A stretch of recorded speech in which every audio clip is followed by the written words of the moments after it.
Hey guys, it's Tanya from my fancy design shop, and today I'm going to go over my new embossed lettering brush set for Procreate.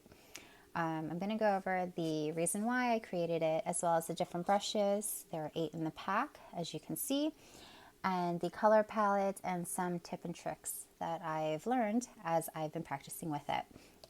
So let's get started. Main reason why I wanted to make this brush set is because I love heat embossing. I do have a few videos and posts on my Instagram, but I don't do it as much because of the setup and cleanup. Also because I'm afraid that my kids will come in and dump my powder everywhere.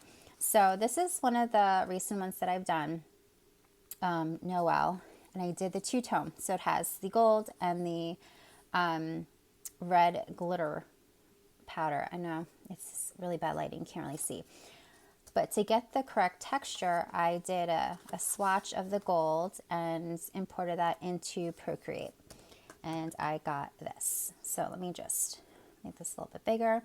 So you do have a little bit of the darker edges and a little bit of the texture. So let's get into the different brushes. Okay, so let's take that off. Add another layer. There's 8 different brushes. This first one, the embossed brush pen, is the true brush that will mimic heat embossing. Okay, it's just like the one that I showed you before. There is a monoline version.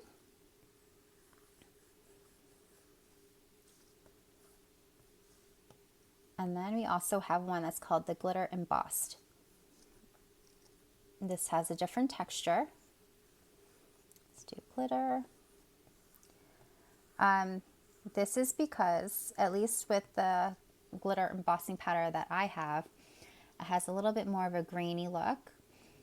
For me, when I use it, it just kind of sparkles a little bit more. It looks just like the powder when I pour it onto my design, but it just sparkles and kind of crystallizes.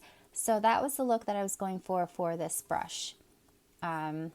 So again, it has some of the highlights inside, the darker edges, but it just looks a little bit more glittery. And then of course you have the monoline version of that as well. Okay, so those are the 2 main brushes that we have. Now, let's get rid of that.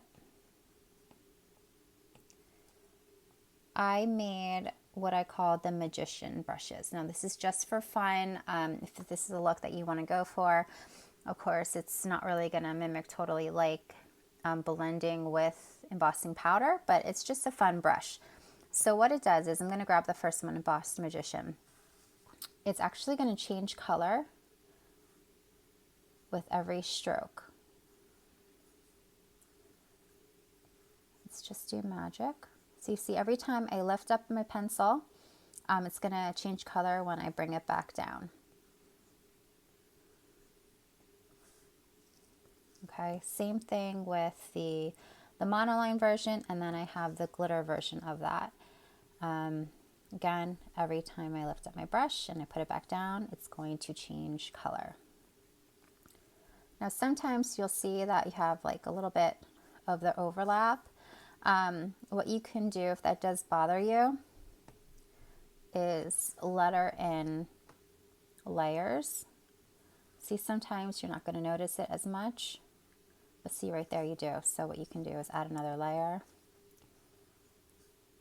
and you can either leave it like that and merge them, or if you do see a little bit of it, you can go back to the bottom layer and just erase it a little. But that's just a little trick that you can do to avoid the overlapping areas if it bugs you or not. It's very optional.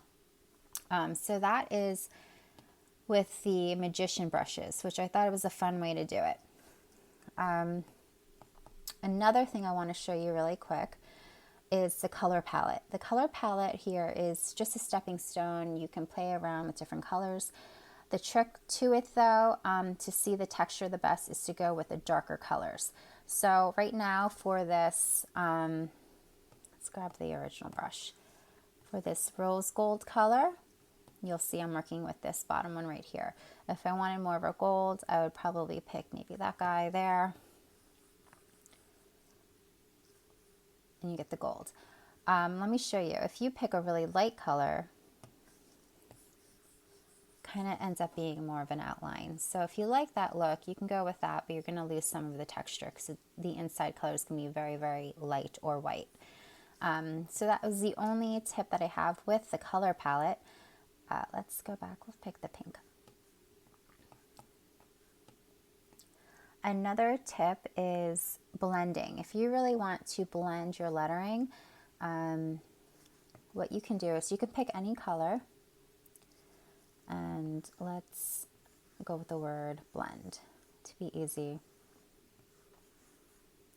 Now there's more than one way to do this, but I found that this is probably the easiest way to keep the texture and stuff.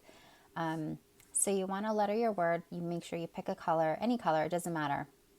What you're going to do is go to the layers, hit the plus sign, add a layer above it. You're going to apply a clipping mask, and then you're going to change the settings. So you're going to click on this little N, and you're going to go all the way down to color. It's the second to last one. Then what you're going to do is you're going to grab the airbrush. I like the soft brush. It's one of the stock brushes in Procreate. And what you're going to do is you're going to start picking your colors of what you want to blend in with your lettering. So let's see. We'll go with, maybe we'll try blue. Now I am very lightly going over this. Now if I go harder, you see that's a little bit more blue versus that. So it really depends the look that you're going for. The lighter you go, like right now I'm very lightly going over the lettering, the more it's going to look like it's blending into the pink.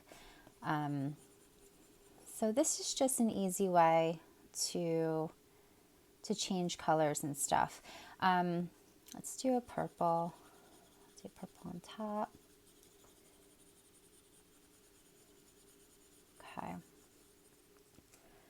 And that's all with the clipping mask on top of it. If you see the pink, and so all the coloring that you're doing is going to be right on top of the lettering.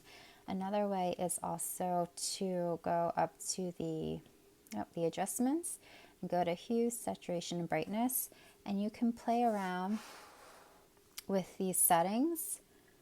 So you see how they're kind of changing a little. Depending on what colors you want to go for, you can change the saturation a bit, and also the darkness and the brightness. So that's another way to change it up. But that's if you want to go for a blended look. Again, just mess around with it. That's the best thing that I suggest, is just to play around with these brushes, see what you like, the look that you like. Again, if you have any questions, just let me know. You can message me here on YouTube or on Instagram or even through Etsy. And make sure to tag me if you post anything with my brushes at my fancy design shop. I would love to see your designs. Thanks again.